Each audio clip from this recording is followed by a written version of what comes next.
Hello friends, स्वागत है आपका आप ही के यूट्यूब चैनल स्मार्ट ज्ञान संस्था में।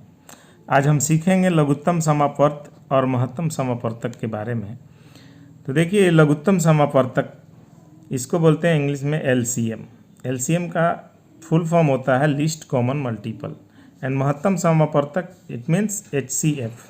तो एचसीएफ को इंग्लिश में कहते हैं हाईएस्ट कॉमन फैक्टर। तो आइए इसके बारे में हम बारी बारी से सीखेंगे और जानेंगे कि लघुत्तम समापवर्तक और महत्तम समापवर्तक को कैसे बनाते हैं, कैसे सॉल्व करते हैं, बहुत ही आसान तरीके से, बहुत ही इजी मेथड से। तो सबसे पहले हम एलसीएम के डिफिनीशन को समझ लेते हैं कि एलसीएम का डिफिनीशन क्या होता है। तो देखिए, वह छोटी से छोटी संख्या जिसकी मदद से किसी भी दी गई संख्या को पूर्ण रूप से विभाजित किया जाए उसे हम एलसीएम कहते हैं। तो यहाँ पे देखिए क्वेश्चन नंबर 1 है कि 24 और 36 का लॉसा मीन्स यहाँ पे हम लघुत्तम समापवर्तक का शॉर्ट फॉर्म में हिंदी में लॉसा लिखते हैं, निकालें। तो यहाँ पे 24 एंड 36। तो इसका एक लघुत्तम समापवर्तक का एक नियम होता है कि हम वो छोटी से छोटी संख्या, वह क्या बोल रहा है कि वह छोटी से छोटी संख्या जिसकी मदद से किसी भी दी गई संख्या को पूर्ण रूप से विभाजित करें। तो मतलब छोटी से छोटी संख्या, सबसे छोटी संख्या कौन सी है? तो सबसे छोटी संख्या 1 है। लेकिन हम देखते हैं कि यहाँ पे 1 से अगर हम इसको विभाजित करते हैं तो यहाँ पे 24 ही आएगा और यहाँ 36 ही आएगा। तो ये ऐसा लगातार कंटिन्यू ऐसा ही होता चला जाएगा। तो हम यहाँ पे कितना से ये करेंगे, स्टार्ट करेंगे 2 से, यानी कि 2 से हम देखते हैं कि 2 से ये हमारा पूर्ण रूप से विभाजित हो जाएगा और 36 भी पूर्ण रूप से विभाजित हो जाएगा। तो यहाँ पे देखिए, यहाँ पे लिखते हैं 2। अब 2 एकम 2, 2 दूना 4। और एक चीज़ और हम देखेंगे कि यहाँ पे जो संख्या दी हुई है, कम से कम 2 संख्याएं ये जहाँ से हम विभाजित कर रहे हैं उससे कम से कम 2 संख्याएं विभाजित हो। तो अब हम यहाँ पे देख रहे हैं कि 24 है तो 12 से विभाजित हो रहा है, प्लस 2 एकम 2, 2 8 16। अब यहाँ पे फिर देखते हैं कि 2 से ये संख्याएं विभाजित होंगी और नहीं होंगी। तो देखते हैं 2 लगा के, तो 2 छक 12 और 2 9 18। अब यहाँ पे 2 से देखते हैं तो 2 से एक ही संख्या विभाजित होती है, 9 जो हमारा है 2 से विभाजित नहीं होगा। इसलिए हम क्या करेंगे, कम से कम हमारा क्या है नियम कि कम से कम 2 संख्याएं एक साथ विभाजित होनी चाहिए यहाँ से दी हुई संख्या से। तो यहाँ पे हम देखते हैं 2 के आगे बढ़ते हैं 3। तो 3 को हम देखते हैं तो 3 दूना 6 और 3 तिरिका 9। इस तरीके से हम इसको आगे बढ़ते जाएंगे, बनाएंगे। अब यहाँ पे आप जो है ऐसे भी रख सकते हैं, आगे यहाँ 2 एकम 2, 3 को 3 उतार देंगे, फिर 3 एकम 3 1, ऐसे भी कर सकते हैं। तो यहाँ आगे हम ऐसे करेंगे। इसके बाद इसको क्या करेंगे, गुणा करेंगे। सबको क्या करेंगे, गुणा करेंगे। 2 × 2 × 3 × 2 × 3। अब इसको गुणा करेंगे कैसे, 2 दूना 4, 4 3 12, 12 दूना 24, 24 3 72।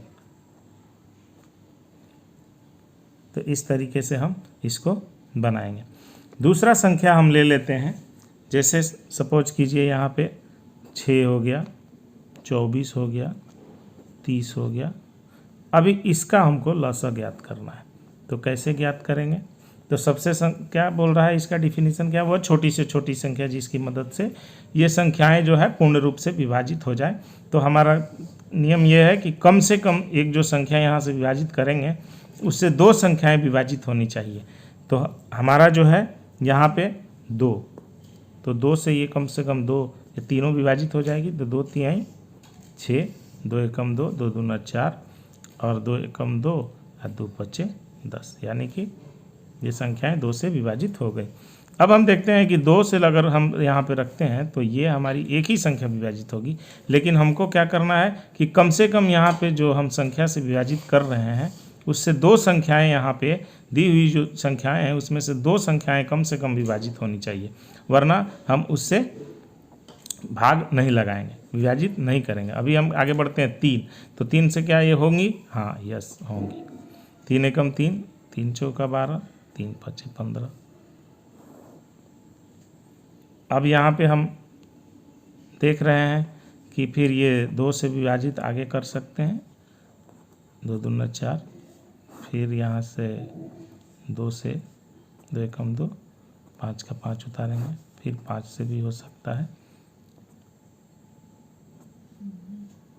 इसके बाद हम इसका गुणनफल लिखेंगे, फिर इसके बाद हम इसका गुणनफल लिखते हैं 2 × 2 3 × 2 × 2 × 5 इक्वल टू क्या होगा, 2 तिहाई 6, 6 दूना 12, 12 दूना 24, 24 बचे, यहाँ पे गुणा कर लेते हैं, तो 5 चौका 20, 5 दूना 10, 2 12, यानी कि 120 हमारा आंसर हो गया। इस तरीके से किसी भी हम लसा को ज्ञात कर सकते हैं, कितनी भी बड़ी संख्या हो उसको हम बना सकते हैं। तो आइए अभी HCF यानी कि हाईएस्ट कॉमन फैक्टर के बारे में जानते हैं कि ये कैसे इसको सॉल्व किया जाता है, कैसे इसको बनाया जाता है। सबसे पहले हम इसके डिफिनीशन को समझ लेते हैं कि इसका डिफिनीशन क्या होता है। तो अब हम HCF के बारे में सीखेंगे कि HCF क्या होता है। तो HCF का फुल फॉर्म होता है हाईएस्ट कॉमन फैक्टर। तो आइए सबसे पहले हम HCF के डिफिनीशन को समझ लेते हैं, इसकी परिभाषा को समझ लेते हैं कि इसका परिभाषा क्या है। तो ये कहता है कि वह बड़ी से बड़ी संख्या जिसकी मदद से किसी भी दी गई संख्या को पूर्णतः विभाजित किया जा सके, यानी कि वह बड़ी से बड़ी संख्या जिसकी मदद से किसी भी दी गई संख्या को पूर्णतः विभाजित करता है, उसे हम HCF करते हैं। तो आइए यहाँ पे एक क्वेश्चन दिया गया है 24 और 60 का, तो इसका हम HCF निकालते हैं। तो HCF में हम निकालने के लिए हम क्या करते हैं, 24 इधर लिखते हैं, 60 को बीच में लिखते हैं। अब इसको भाग विधि द्वारा हम इसे सॉल्व करते हैं। तो 24 दूना 48, 3 बार पढ़ेंगे तो इससे ज़्यादा हो जाएगा, इसलिए भाग का नियम आप जानते हैं कि इससे कम रखना है, या तो इतना रखना है या इससे कम रखना है। तो कितना हो जाएगा 48। अभी इसको माइनस करेंगे तो ये हो जाएगा 10 में से 8 गया 2, 5 में से 4 गया 1।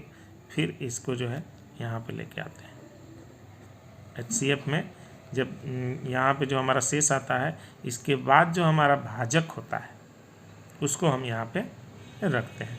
फिर 12 दूना 24,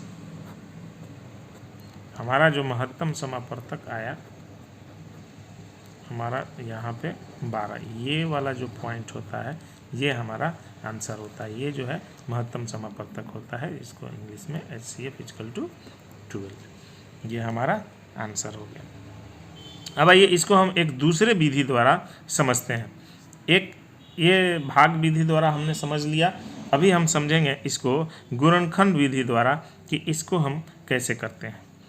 तो यहाँ पे है 24 और यहाँ पे हमारा है 60। तो इसको हम क्या करेंगे, गुणनखंड करेंगे, यानी कि इसका हम फैक्टर तोड़ेंगे। तो 2 12 दूना 24, फिर 2 तो 6, फिर 3, फिर 3 तो 1, फिर यहाँ से 2 30 दूना 60, 2 15 दूना 30, 3 3 5 15, 5 1। अब यहाँ पे देखिए कि 24 है, अब इसको 2 × 2 × 2 × 3, फिर 60 का क्या है 2 × 3 × 5। अब यहाँ पे समझने वाली चीज़ ये है कि ये बोलता है कि हाईएस्ट कॉमन फैक्टर।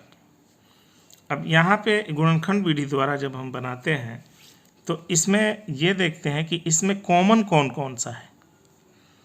तो कॉमन कौन सा है, इस 24 का गुणनखंड तोड़ने के बाद ये आया और 60 का गुणनखंड तोड़ने के बाद ये आया। तो कॉमन कौन सा है, तो ये देखते हैं, इसका क्या है 2 कॉमन, फिर ये 2 कॉमन हो गया, ओके, फिर ये 2 इधर नहीं है तो ये नहीं हुआ, फिर ये 3 और ये 3 कॉमन हो गया, तो हमारा ये 3 हो गया। तभी क्या हो गया 2 दूना 4, 4 3 12, यानी कि HCF हमारा 12 हो गया। दूसरा हम एक क्वेश्चन ले लेते हैं। यहाँ पे हम 15, 18 और 21 का मौसा ज्ञात कीजिए। इसको भी देख लेते हैं। सबसे पहले हम भाग विधि द्वारा बना लेते हैं 15। तो इसमें क्या होता है, जब 3 अंक वाली संख्याएं होती हैं तो उसमें हम सबसे पहले क्या देखते हैं कि सबसे छोटी संख्या क्या है। तो सबसे छोटी संख्या हमारा जो है सो कि 15 है। इसके बाद उससे बड़ी संख्या क्या है, तो 18 है। तो यहाँ पे हम 18 को लिखते हैं। इसके बाद 15 एकम 15, 3 आया, फिर 15 यहाँ पे ये आ जाएगा, फिर 3 पचे 15, ये हमारा कट गया। इसके बाद क्या है, ये जो अब ये इसका मौसा ये हो गया। अब इससे जो है इसमें हम भाग करते हैं, 3 सते 21, तो हमारा मौसा क्या हो गया, 3 हो गया। अभी दूसरा विधि, ये फर्स्ट विधि हो गया। दूसरा विधि क्या है, तो हम इसका गुणनखंड तोड़ते हैं। तो गुणनखंड में क्या होता है, तो 3 पचे 15, फिर जो है सो कितना है, 18 है। तो 3 2 9 18, 3 तिरिका 9, फिर इसके बाद क्या है, 21 है। तो 3 सते 21, 7 एकम 7। अभी यहाँ पे देखिए 15 का गुणनखंड क्या होगा, 3 गुणे 5। 18 का क्या होगा, 2 गुणे 3 गुणे 3। इसके बाद 21 का क्या होगा, तो 3 गुणे 7। अब इसमें क्या करना है हमको, इसमें जो कॉमन फैक्टर है उसको लेना है। तो यहाँ पे देखिए 2 है लेकिन इसमें नहीं है, इसमें नहीं है। यहाँ 3 है, ओके, 3 यहाँ भी है, ओके, और 3 यहाँ भी है, ओके। तो ये क्या हो जाएगा, हमारा 5 है, इसमें नहीं, इसमें नहीं, ये नहीं होगा। फिर ये 7 है, नहीं होगा। तो महत्तम समअपवर्तक जो है हमारा 3 हो गया। तो उम्मीद है कि आप बहुत ही आसान से समझ चुके होंगे। LCF और LCM निकालने के लिए हमने बहुत ही आसान तरीके से समझाया है। तो अगर हमारा वीडियो आपको अच्छा लगा हो तो इसे लाइक कीजिए और सब्सक्राइब कीजिए और इसका बेल आइकॉन भी दबाइए, ताकि हम नेक्स्ट वीडियो जब भी अपलोड करें आपको नोटिफिकेशन मिलता रहे। तो चलिए मिलते हैं नेक्स्ट वीडियो में, तब तक के लिए धन्यवाद। जय हिंद।